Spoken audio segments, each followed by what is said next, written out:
Hello बच्चों, चलिए प्रश्न पढ़ते हैं। प्रश्न दिया है निम्नलिखित में से कौन सा एक कथन सही है। तो एक कथन हमें यहाँ पर सही बताना है कि इनमें से कौन सा एक कथन है जो सही है या सत्य है। ए दिया है रासायनिक उर्वरकों के अत्यधिक उपयोग से निकटवर्ती जलराशियों में जल सुपोषित हो सकता है। विकल्प बी दिया है एजोबैक्टर तथा राइजोबियम दोनों ही पादपों की मूल ग्रंथिकाओं में वायुमंडलीय नाइट्रोजन का स्थिरीकरण करते हैं। सी दिया है साइनोबैक्टीरिया, एनाबिना तथा नॉन स्टॉक पादप पोषण के लिए मिट्टी में से फॉस्फेट तथा पोटेशियम का संगठन करते हैं। डी दिया है इस समय यह संभव नहीं कि मक्का को बिना रासायनिक उर्वरकों के उगाया जा सके।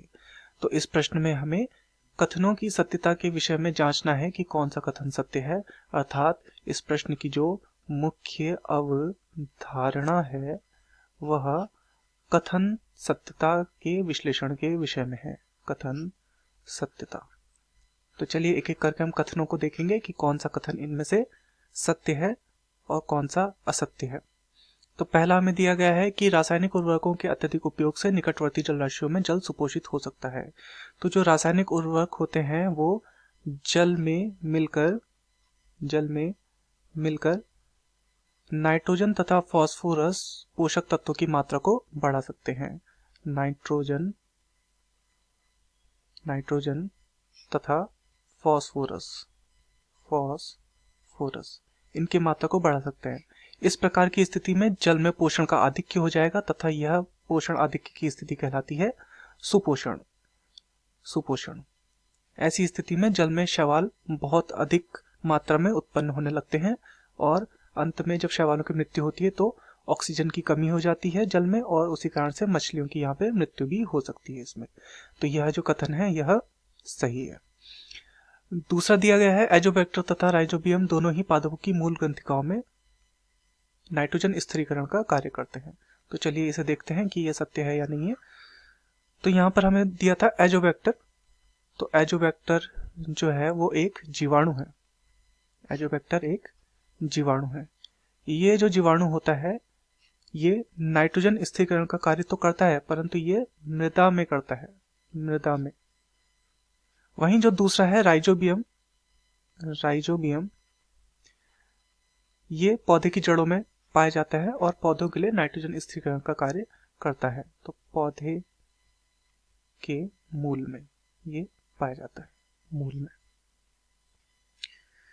तो ये जो है यहाँ पर एजोबैक्टर के कारण ये कथन गलत हो जाएगा, क्योंकि कथन में हमें बोला गया था कि एजोबैक्टर तथा राइजोबियम दोनों नहीं करते हैं मूल ग्रंथिकाओं में। हालांकि दोनों का कार्य ही नाइट्रोजन स्थिरीकरण का है, परंतु एक मूल ग्रंथिकाओं में करता है, पादप की जड़ों में करता है और जबकि एक मृदा में करता है।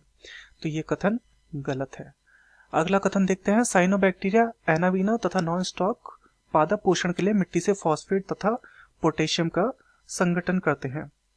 तो इनमें क्या होता है, ये सी वाले को हम देखते हैं। तीसरा जो कथन है हमारा, इनमें क्या होता है, इनमें कुछ विशेष कोशिकाएं पाई जाती हैं।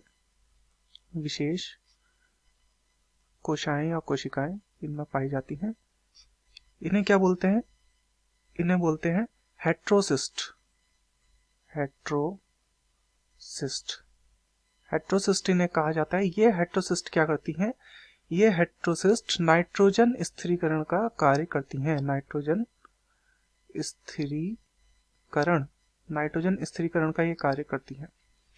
लेकिन हमें यहाँ पर कथन में क्या दिया गया था, कथन में हमें दिया गया था कि ये फॉस्फेट तथा पोटेशियम का संगठन करते हैं। तो ये कथन भी गलत है।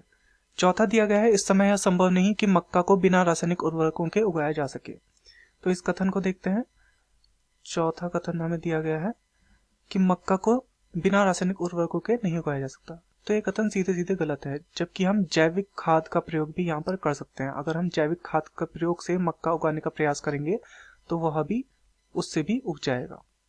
तो चलिए प्रश्न की ओर चलते हैं। प्रश्न में हमसे पूछा गया था निम्नलिखित में से कौन सा एक कथन सही है। तो जैसा कि हमने देखा, विकल्प ए रासायनिक उर्वरकों के अत्यधिक उपयोग से निकटवर्ती जलराशियों में जल सुपोषित हो सकता है, यह कथन हमारा सही है। मैं आशा करता हूँ आपकी यह समझ में आया होगा। धन्यवाद।